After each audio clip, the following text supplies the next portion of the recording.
Hello there guys and welcome back to the channel. So another arena, another grind is over. We're gonna take a look at how I did myself, but before we do that, we're gonna take a look at the cutoffs. Now keep in mind the cutoffs are rough estimates and they are kind of predicted to the closest information that I have received, so they are not 100% correct. However, they are relatively close. So we do have the round 1 results on top and round 2 results on the bottom. So you can see that 6-star Spider-Ham went up from 70 million to 81 million, which is approximate cutoff this time for a 6-star champion. 5-star Spider-Ham nearly stayed the same, went up barely by anything but like 2 million. And that is pretty much the same situation with the 5-star Selector as well, where it went from 30 million to about 31.5 million. Now the 6-star Selector, round 1 information is definitely very close, 66 million. Round 2 information, the closest lowest score that I could find to the cutoff was spot 72, went for 80 million. So I do expect it also went up by then about 10-11 million in the cutoff, and that was the approximation cutoff for 6-star Selector. So 76, probably 75, maybe 78. Something in that area is basically what landed you the 6-star Selector. If you do know the exact amount, then do drop it in the comment section. But these are more or less the rounds. And it is quite interesting tendency that we can see with the 6-star champions, well, that we did not see with the 5-stars before. If previously the 5-star champions typically had the higher cutoffs round 1, then in almost all of the arenas we can see that the 6-star champions have higher cutoffs in round 2. And I think it's a psychological change. When people don't want to have any chance of missing the champion, so they are more inclined to wait to see round 1 results and then put up another 10-15 million to be sure. That kind of seems to be the trend there. Right, but how did I do myself? Well, I did quite well. I finished 5th in the Selector arena. I put up 110 million.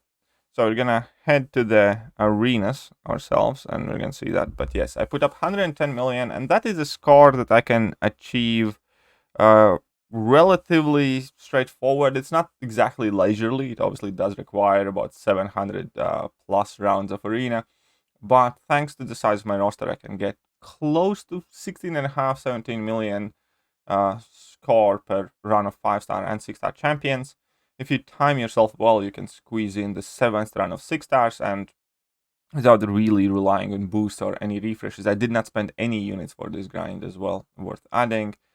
This is more or less the amount of points that I'm able to put up relatively straightforward. So long as I don't have to use units, I'm kind of alright and happy with that. Huge congratulations to everybody who made it and got themselves the 6-star Selector. And here we are. We need to extend the condolences to the spot 101 as always. Always sucks to be there.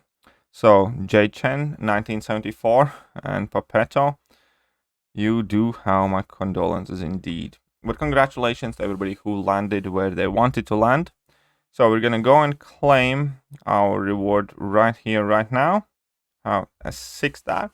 And there is only one 6-star that I currently do not have among these 3 champions. Now, it could also potentially make sense to pick Ultron because I have him unduped and he's quite good now, and I really think that I might end up taking him to rank 3 at some point. And I do have duped Ebony Maw, which is the weakest of the buffs. But War Machine is the one champion that I do not have, and that is kind of like the point of these arena grinds that I do for champions that are good, or whatever comes up in arena, is just to acquire more 6-star champions in general, even if I do not have meaningful, significant plans for them. The point is to grow the 6-star roster further and make the future runs easier on myself and increase my ability to put up higher scores without relying on units. So here we have a 6-star War Machine, and yeah, when the buff information got announced, I was a bit salty about the fact that I didn't have a 5 or 6-star War Machine. However, I did say that I'm determined to change that by the end of the month. And that is exactly what happened. I have acquired 5 and 6-star War Machine now.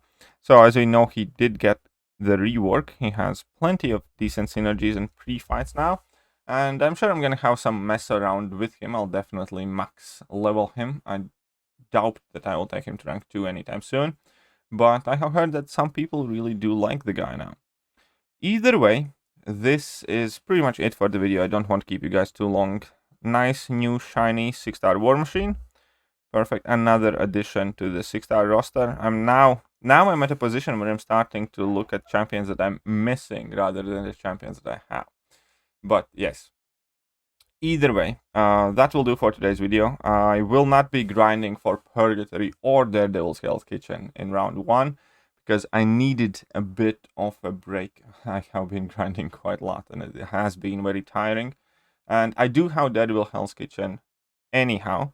So I can still decide to go for Purgatory. I'm not sure if I will, but knowing the cutoff for round 1 will definitely be helpful. Quick side note there, I still expect Purgatory, even though she is underwhelming as a champion, to go relatively high. Still expect it to be 120 million plus for Purgatory, and for that matter, any new champion added to the game, purely because of people who like to collect new champions and who want to extend their collections. There are more than 100 of those in the game, and since there are only 100 spots available, all the new 6-stars will always go high, is what I personally think. Maybe I'm wrong though. But yeah, now that is it. I hope you guys enjoyed the video. I hope you guys found it useful with the cut of information, and if you did, drop me that like button and all the other good stuff, and I'll catch you guys soon. See ya.